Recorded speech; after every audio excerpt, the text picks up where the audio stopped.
Everywhere you looked at the Daffodil Ball, something took your breath away. From live performers on stilts high above the crowd to a massive wall of Chinese umbrellas. It's hard to guess when you see such a beautiful event like this one. You just attend the event and everything looks perfect.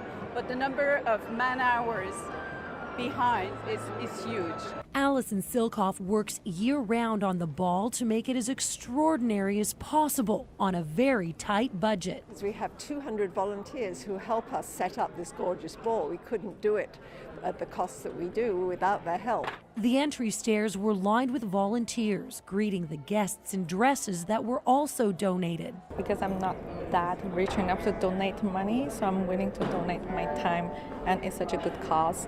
This year, a total of $1,052,000 was donated in goods and services. Everything from gifts and prizes to the venue, lighting, decor, and design.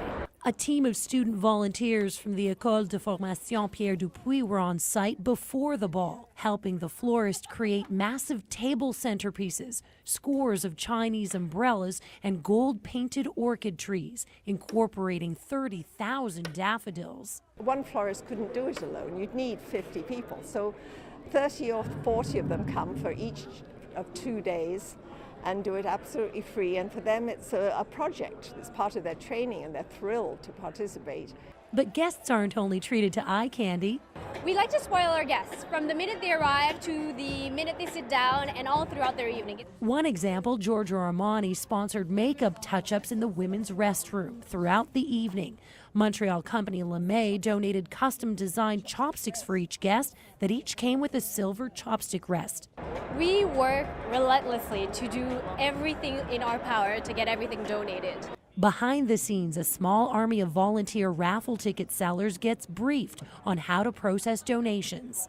My volunteers will be selling about $100,000 worth of raffle tickets that will go directly to the Canadian Cancer Society. We don't exist without these kinds of donations, and we're not getting these donations without these volunteers.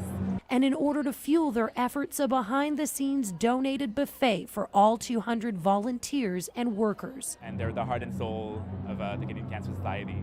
And thanks to every one of them, more than $1.5 million was raised in one night for Canadian cancer research. Aphrodite Salas, CTV News.